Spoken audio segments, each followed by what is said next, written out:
নমস্কার, নিউজ 18 বাংলা ডিজিটালে আপনাদের স্বাগত। আপনাদের সাথে আমি প্রিয়াঙ্কা। মানুষ নয়, চীনের হয়ে এবার যুদ্ধ করবে বিশেষ বাহিনী।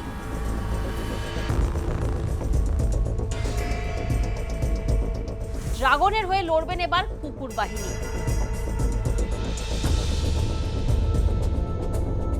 ফের চীনকে নিয়ে উদ্বেগে বাকি বিশ্ব।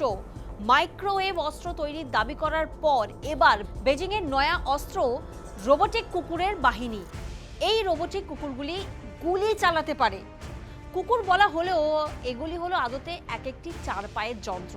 আর এমনিতেই এই যন্ত্রগুলি কিন্তু ট্র্যাক এবং ফিল্ড অ্যাথলেটের জন্য একটি ডিসকাস বহন করার মতো কিন্তু সাধারণ কাজকর্মও করে থাকে।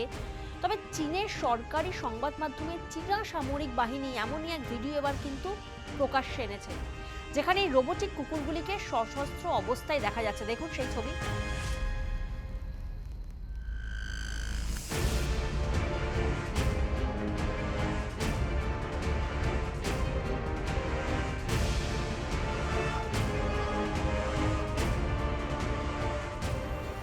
রোবোটিক কুকুরগুলো একেবারে অস্ত্রশস্ত্র নিয়ে যেন কোনো যুদ্ধে যাচ্ছে।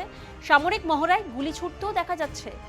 আর সমালোচকরা অবশ্য ভিডিওটিকে প্রোপাগান্ডা বলে উড়িয়ে দিয়েছেন। তাদের দাবি, এই যান্ত্রিক কুকুরগুলি কোনো মানসম্মত আগ্নেয়াস্ত্রের মোকাবেলা করার জন্য উপযুক্ত নয়। একজন প্রশিক্ষিত সৈনিক যে গতি এবং নির্ভুলতার সঙ্গে গুলি চালাতে পারে, যান্ত্রিক কুকুরগুলোর পক্ষে তা করা প্রায়ই অসম্ভব। তবে বাকিরা এই নতুন প্রযুক্তির মধ্যে বিপদের কিন্তু সম্ভাবনা দেখছেন।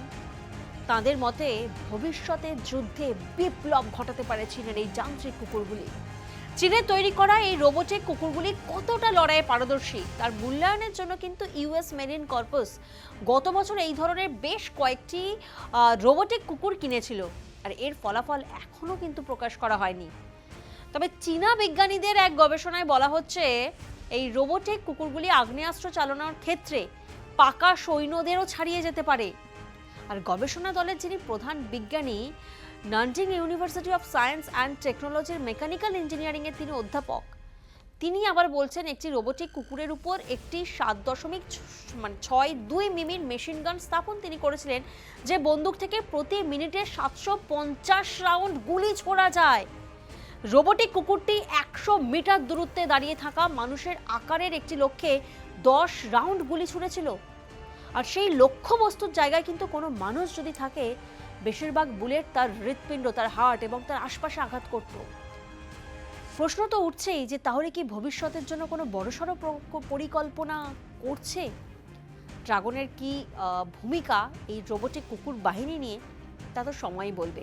নিউজ 18 বাংলা ডিজিটাল এখনকার মতন এই পর্যন্তই। বাকি সমস্ত খবরের আপডেটের জন্য আপনারা নজর রাখুন নিউজ 18 বাংলায়।